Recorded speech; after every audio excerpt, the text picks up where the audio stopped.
Good evening friends, welcome to other session of Share academy.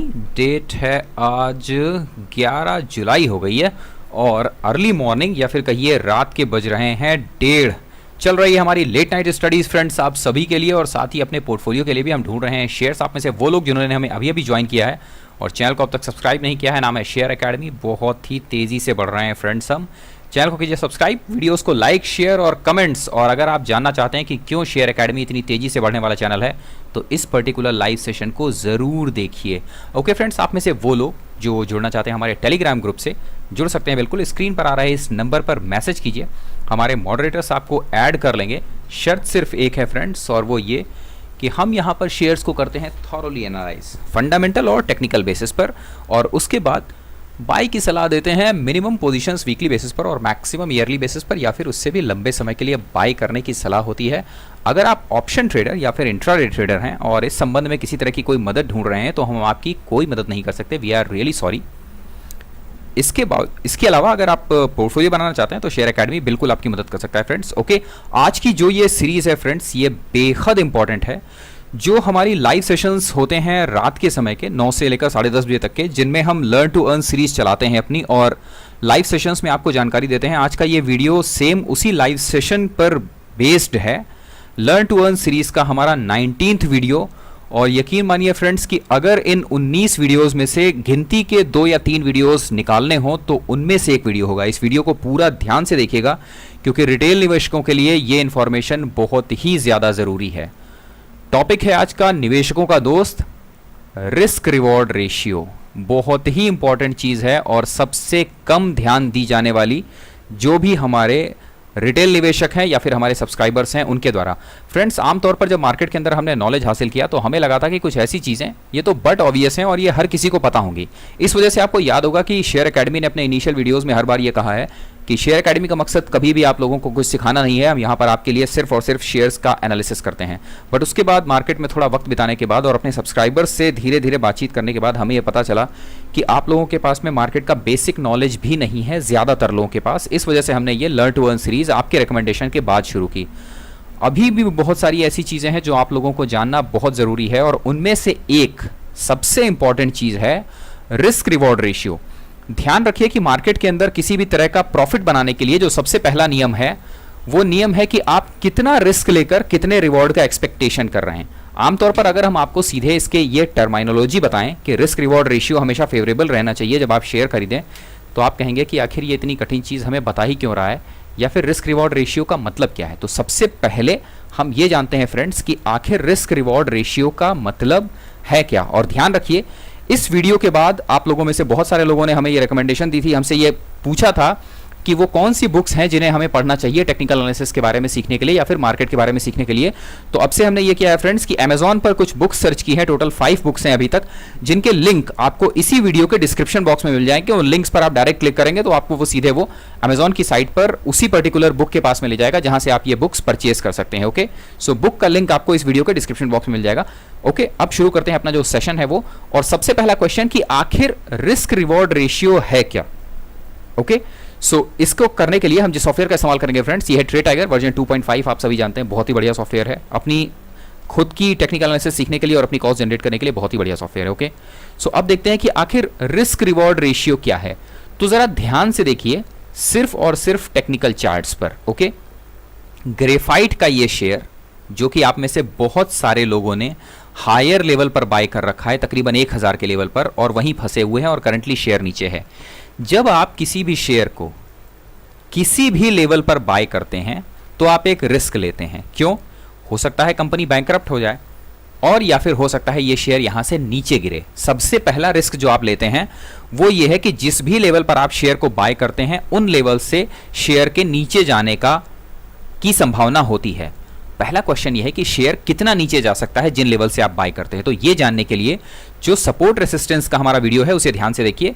तो हम अभी in level से एक बेहतरीन सपोर्ट बनाते हैं। ठीक, सबसे पहला जो इस शेयर का नीचे जाने का एक्सपेक्टेड लेवल्स हैं वो है 866 रुपए। हाँ, 1000 रुपए का शेयर करंटली चल रहा है इस जगह पर, और 866 रुपए इसका नीचे का लेवल है जहां तक ये शेयर जा सकता है। ओके, और अगर इस समय शेयर का चार्ट सिर्फ ऐसा होता और शेयर होता है एक ब्लू स्काई जोन में, तो ये क्वेश्चन कि शेयर यहां से कितना ऊपर जा सकता है, ऊपर जाने को तो अनलिमिटेड जा सकता है, बट एक बार 52 वीक्स हाई के पास में आने के बाद शेयर के ऊपर जाने की संभावनाएं कोई नहीं बता सकता ये कि शेयर यहां से कितना ऊपर जाएगा। तो इस वजह से हम ये कहते हैं कि शेयर के ऊपर जाने की संभावना यहां से तकरीबन 5% के करीब और हो सकती है। ठीक, तो यानी जिन लेवल्स पर आपने शेयर बाय किया है वहां से शेयर कितना और नीचे गिर सकता है, इसे हम कहते हैं रिस्क, यानी आप कितना रिस्क ले रहे हैं। और जिन लेवल्स पर आपने बाय किया है वहां से शेयर कितना ऊपर जा सकता है, इसे हम कहते हैं रिवॉर्ड।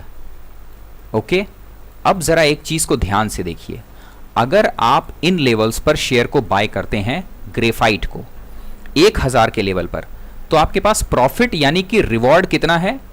1000 के लेवल पर अगर आपने शेयर को बाय किया तो 67 रुपीस का प्रॉफिट है आपके पास, कि शेयर हद से हद ऊपरी लेवल पर 67 तक जा सकता है।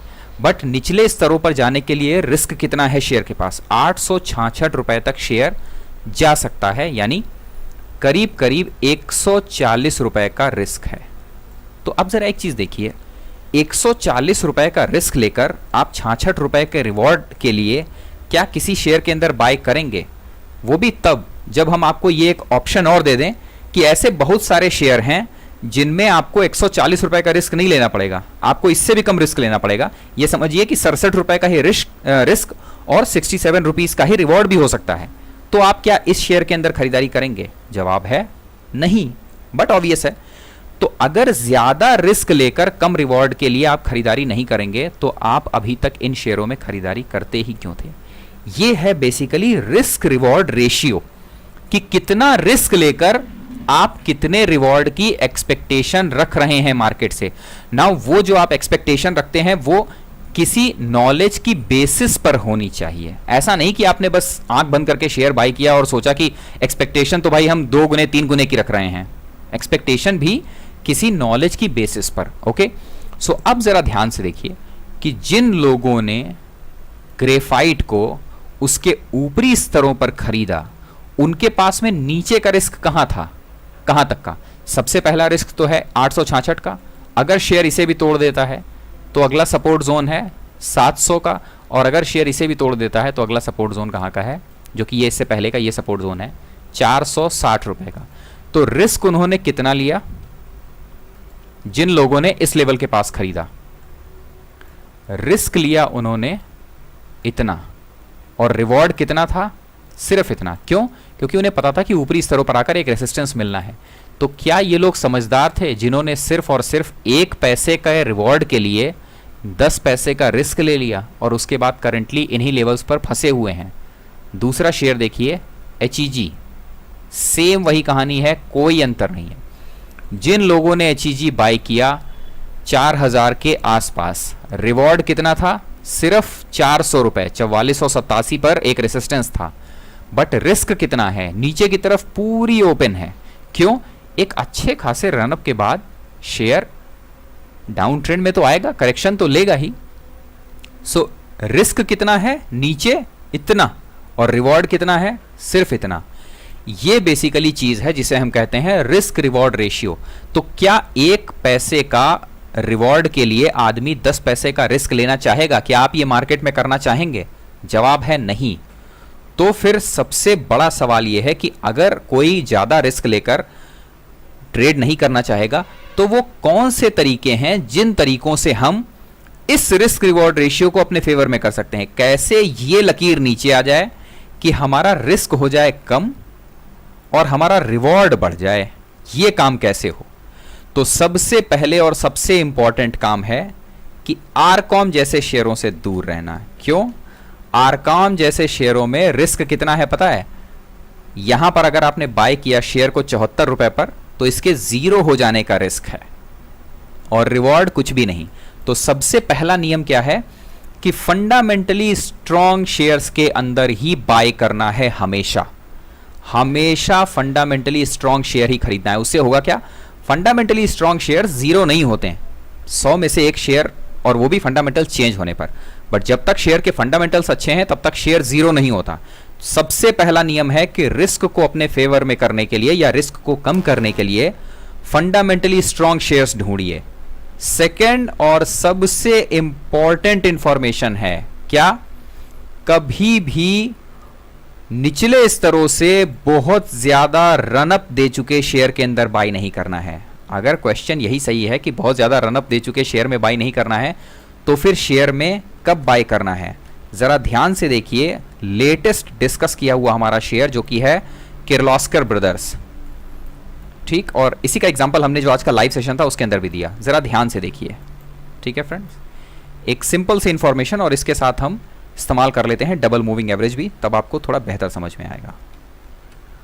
अगर शेयर का चार्ट सिर्फ ये होता जो इतना आपको दिख रहा है, ठीक, मान लीजिए कि आज की डेट में शेयर इन लेवल्स पर ट्रेंड कर रहा है, तो क्या आप इन लेवल्स पर, इतने हायर लेवल पर किर्लोस्कर को बाय करते, यहां पर किर्लोस्कर को बाय करते, जबकि आपको पता है कि किर्लोस्कर का रनअप कहां से शुरू हुआ? 128 से, ऊपरी स्तरों से गिरता हुआ शेयर राउंडिंग बॉटम देता है, ब्रेकआउट दे देता है 200 डेज मूविंग के पार, उसके बाद 120 रुपए से बढ़ता हुआ तकरीबन 280 रुपए हो गया, करीब 2.5 गुना हो गया शेयर यहां से। क्या इस रनअप के बाद भी आप किर्लोस्कर बाय करेंगे? आंसर है नहीं, नहीं बाय करेंगे। तो फिर हम क्या करें कि यह किर्लोस्कर का प्रॉफिट रिस्क रिवॉर्ड रेशियो हमारे फेवर में आ जाए? हम करें वेट, किर्लोस्कर को नीचे आने दें। किन लेवल्स पर? जितना नीचे आ सकता है मैक्सिमम वहां तक। फंडामेंटली स्ट्रॉन्ग शेयर्स को रडार पर रखिए हमेशा, अच्छी खासी गिरावट हो जाने दीजिए। जब शानदार गिरावट हो जाए, शेयर राउंडिंग बॉटम पैटर्न देने लगे और धीरे धीरे अप ट्रेंड में आने लगे, ये वो समय होते हैं फ्रेंड्स स्मार्ट मनी के, जब समझदार लोग बाय करते हैं शेयर में। क्यों? जो इन लेवल्स पर बाय करके, जरा ध्यान से देखिएगा इस चीज को, अगर आप किर्लोस्कर को बाय करते कहां पर? 302 के पास, तो आपके पास प्रॉफिट कितना होता? सिर्फ इतना। और रिस्क कितना था कि शेयर के पास में सपोर्ट लेवल कहां कहां है? देखिए, पहला सपोर्ट लेवल मिलता तकरीबन 277, 277 को भी अगर शेयर ब्रेक करता 241, और अगर इसे भी ब्रेक कर देता तो सीधे सबसे नीचे सपोर्ट लेवल यही है, ठीक। तो अगर आप शेयर को बाय करते 302 पर, बीच के सारे सपोर्ट लेवल हटा देते हैं, अगर 302 पर बाय करते तो प्रॉफिट यानी कि रिवॉर्ड होता आपके पास सिर्फ इतना, और रिस्क कितना होता? इतना।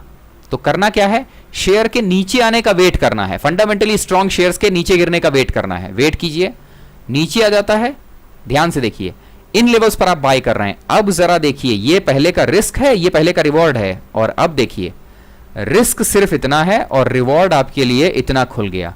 पूरी तरह से कंडीशन बदल गई। इसलिए करना क्या है आपको? सबसे पहला नियम है कि फंडामेंटली स्ट्रॉन्ग शेयर्स ढूंढने हैं। सेकंड, फंडामेंटली स्ट्रॉन्ग शेयर्स हर लेवल पर बाय नहीं कर लेने, वेट करना है शेयर्स में सफिशिएंट टाइम तक, जब शेयर ऊपरी स्तरों से अच्छा खासा करेक्ट हो जाए, निचले स्तरों पर कंसोलिडेट हो जाए, गिरने के बाद कंसोलिडेट हो जाए, और कंसोलिडेट के बाद जब ब्रेकआउट दे दे, तब करना है उस शेयर के अंदर बाय, अगर आपको रिस्क रिवॉर्ड रेशियो अपने फेवर में करना है तो। फ्रेंड्स, ये एक ऐसी इंफॉर्मेशन है जो हमें तब देनी पड़ी, जिसकी वजह से हमारे पास एक केस स्टडी आई थी उसके बाद। अब जरा ध्यान से देखिए शेयर एकेडमी के द्वारा रेकमेंड किए हुए कुछ शेयर्स और उनके चार्ट पैटर्न को। Asian tiles fundamentally strong share है, और इसके अंदर हमारे जो सब्सक्राइबर्स थे उन्होंने प्रॉफिट भी बुक किया अच्छा खासा, इस रनअप में भी और इस रनअप में भी। जरा ध्यान से देखिए, फंडामेंटली स्ट्रॉन्ग शेयर, ऊपरी स्तरों पर बाय करने के लिए नहीं कहा। शेयर जब सफिशिएंट गिर गया, राउंडिंग बॉटम दे दिया, तब बाय करने के लिए कहा। ये वो लेवल है जहां हम एशियन टाइल्स को बाय करने के लिए कह रहे हैं। देन कम्स कैनफिन होम्स, ध्यान से देखिए, ऊपरी स्तरों से शेयर सफिशिएंट गिर गया, राउंडिंग बॉटम पैटर्न दे रहा है, ये लेवल्स हैं बाय करने के लिए। और फ्रेंड्स लेते हैं जो अपने शेयर्स हैं वो सेरा सिरेमिक, क्यों कह रहे हैं हम करंट लेवल्स पर बाय करने के लिए? ऊपरी स्तरों से शेयर अच्छा खासा गिर चुका है, रिस्क रिवॉर्ड रेशियो हमारे फेवर में है। रिस्क हम कितना ले रहे हैं? करंट लेवल्स पर आप बाय करते हैं तो रिस्क है आपके पास सिर्फ इतना, और रिवॉर्ड कितना है? ये ऊपर की तरफ सेरा सिरेमिक पूरा खुला हुआ है, देखिए रिस्क कम ले रहे हैं हम, रिवॉर्ड ज्यादा है हमारे पास। ओके, हमेशा ध्यान रखिए फ्रेंड्स कि रिस्क रिवॉर्ड रेशियो अपने फेवर में जरूर रखिए। अब क्वेश्चन ये है कि आखिर हमने क्यों ये आज का सेशन आपके लिए, हम ये सेशन आज का क्यों लेकर आए हैं रिस्क रिवॉर्ड रेशियो का? फ्रेंड्स, इससे पहले जब हम आपको कॉल्स देते थे तब कई बार ये हुआ है कि लोगों ने हमसे पूछा कि सेरा सिरेमिक और एक बहुत ही इंपॉर्टेंट सेम सेक्टर की कंपनी है जिसका नाम है कजारिया सिरेमिक, ध्यान से देखिएगा इस चार्ट को, ठीक है। लोग पूछते थे सर कजारिया सिरेमिक के अंदर क्या करना है? और कजारिया सिरेमिक में हम कहते थे कि कजारिया सिरेमिक में बाय नहीं करना है। क्यों? रन अप कंप्लीट हो गया है कजारिया सिरेमिक का। यार ध्यान से देखिए, निचले स्तरों से चलता हुआ शेयर अपना पूरा रन कंप्लीट कर चुका है। अब आपके पास में रिवॉर्ड कितना है? सिर्फ इतना, ये इतना दिख रहा है ना, इतना गैप, ये रिस्क, ये रिवॉर्ड है। और रिस्क कितना है? इतना कि शेयर यहां तक नीचे आ सकता है। तो रिस्क ज्यादा है, रिवॉर्ड कम है, इसीलिए कजारिया को हम करते हैं अवॉइड। हमने कहा हमेशा कि जब भी लोगों ने कजारिया पूछा इन लेवल्स के पास में, करंट लेवल्स के पास में, तो हमने कहा कजारिया अवॉइड कीजिए, बट सेरा सिरेमिक बाय कर सकते हैं। क्यों? क्योंकि सेरा के अंदर रिस्क कम है और रिवॉर्ड ज्यादा है। ठीक। और अब फ्रेंड्स इंपॉर्टेंट है कि ये सीरीज हम लेकर क्यों आए आज का ये वीडियो। हमारे एक सब्सक्राइबर ने, जो कि अब से पहले हमसे जुड़े हुए नहीं थे शेयर एकेडमी से, तब उन्होंने वक्रांगी को बाय किया था 443 के लेवल पर, इन लेवल्स पर। जरा ध्यान से देखिए, शेयर एकेडमी ने हमेशा कहा है कि किसी भी शेयर के अंदर अगर एक अनयूजुअल मूवमेंट आ जाए बिना किसी भी रिट्रेसमेंट का, तो ऐसे शेयर में फ्रेश बाय नहीं करना है। बजाज फाइनेंस, लोग पूछते रहते थे क्या करना है बजाज फाइनेंस में, हम कहते थे हमेशा अवॉइड करना है, चूंकि 52 वीक्स हाई और बहुत ज्यादा रनअप दे चुका है। इसलिए बजाज फाइनेंशियल सर्विसेज सेम वही था, शेयर बहुत ज्यादा निकल चुका है, इसलिए कोई फ्रेश बाय नहीं करना है। क्यों? रिस्क रिवॉर्ड रेशियो फेवरेबल नहीं है। बट गलती की जो हमारे सब्सक्राइबर हैं अभी, और पहले नहीं थे उस समय, उन्होंने ये बाय किया है शेयर को, वक्रांगी को 443 के लेवल पर, जबकि रिस्क कितना ज्यादा है शेयर के अंदर, रिवॉर्ड बिल्कुल नहीं है। क्यों? उन्हें रिस्क रिवॉर्ड रेशियो के बारे में पता ही नहीं था, इसलिए उन्होंने एक गलती की। और फ्रेंड्स, लॉस 4 लाख के करीब है शेयर के अंदर, क्वांटिटी इतनी ज्यादा थी। ठीक है। सो हमेशा ध्यान रखिए कि शेयर्स में बाय करने से पहले एक फंडामेंटली स्ट्रॉन्ग शेयर्स हमेशा चुनिए। सेकंड, हमेशा यह कोशिश कीजिए कि शेयर का रिस्क रिवॉर्ड रेशियो आपके फेवर में हो। फंडामेंटली चाहे जितना स्ट्रॉन्ग शेयर हो, उसे कभी भी हायर लेवल पर नहीं खरीदना है। शेयर्स के रेट हमेशा जब आपके लिए फेवरेबल हो, जब रिवॉर्ड अच्छा खासा हो और रिस्क कम हो, तभी शेयर को बाय करना है। उम्मीद है फ्रेंड्स कि जो ये आज का सेशन था, जो हम लेकर आए आपके लिए, निवेशकों का दोस्त रिस्क रिवॉर्ड रेशियो, ये आपके लिए न केवल आपके लिए प्रॉफिटेबल होगा, बल्कि इससे आपको कुछ ना कुछ सीखने के लिए मिलेगा और भविष्य में इन चीजों का आप इस्तेमाल भी करेंगे। अगर ऐसा है फ्रेंड्स, तो चैनल को सब्सक्राइब कीजिए, वीडियोस को लाइक, शेयर और कमेंट, आप चाहें तो हमारे टेलीग्राम ग्रुप से जुड़ सकते हैं। साथ ही फ्रेंड्स, टेक्निकल एनालिसिस सीखने के लिए और मार्केट के बारे में बेसिक सीखने के लिए इस वीडियो के डिस्क्रिप्शन बॉक्स में, जो कि नीचे डिस्क्रिप्शन बॉक्स आपको मिलेगा, वहां पर आपको मिल जाएगा बुक का लिंक। 5 बुक के लिंक्स मिल जाएंगे, आप जो चाहे वो बुक्स खरीद सकते हैं। उन लिंक्स पर क्लिक कीजिए, वो आपको सीधे अमेजॉन की साइट पर ले जाएंगे लिंक्स, वहां से आप बुक परचेज कर सकते हैं मार्केट के बारे में सीखने के लिए। एक बार में एक बुक परचेज कीजिए, उसे अच्छी तरह से पढ़ लीजिए, उसके बाद ही सेकंड बुक परचेज कीजिए और धीरे धीरे आगे बढ़ते रहिए। फ्रेंड्स, एक चीज का ध्यान रखिए हमेशा कि नॉलेज ही अल्टीमेटली आपको मार्केट में बचाएगा। अगर आपके पास नॉलेज नहीं है तो कोई बिजनेस चैनल, कोई यूट्यूब चैनल, कोई किताब आपकी मदद करने नहीं आएगी। आपको अपना नॉलेज हमेशा बढ़ाते रहना होगा इस फाइनेंशियल जंगल में। फ्रेंड्स, अगर आप चाहें और आपको पसंद आ रहा है ये चैनल, तो आप हमारे टेलीग्राम ग्रुप से भी जुड़ सकते हैं। स्क्रीन पर आ रहा है इस नंबर पर मैसेज कीजिए, हमारे मॉडरेटर्स आपको ऐड कर लेंगे। शर्त सिर्फ एक है, आपको पता है कि ऑप्शन ट्रेडिंग या फिर इंट्राडे ट्रेडिंग हम नहीं करते, ना ही हम आपकी किसी तरह की इसमें मदद कर पाएंगे। हम ऑप्शन चेन एनालिसिस को स्टडी जरूर करते हैं और वो हमारे सिर्फ और सिर्फ नॉलेज के लिए होती है। आप अगर चाहें फ्रेंड्स तो हमारी मदद भी कर सकते हैं। स्क्रीन पर आ रहा है इस पेटीएम नंबर पर पेटीएम डोनेशन देकर, या फिर आप चाहें तो गूगल पे का इस्तेमाल करते हुए भी डोनेशन दे सकते हैं। आपसे मुलाकात होगी फ्रेंड्स कल के आफ्टरनून सेशन में, जो कि होगा लाइव 2 बजे से लेकर 3:30 बजे तक का। और ये वीडियो आपको कैसा लगा है फ्रेंड्स, इसके लिए कमेंट बॉक्स में जाकर कमेंट करके हमें जरूर बताइएगा। तब तक के लिए लगातार देखते रहिए लर्न टू अर्न सीरीज और सीखते रहिए और अपना नॉलेज बढ़ाते रहिए। और हमेशा याद रखिएगा that money never स्लीप्स। Thank you very much.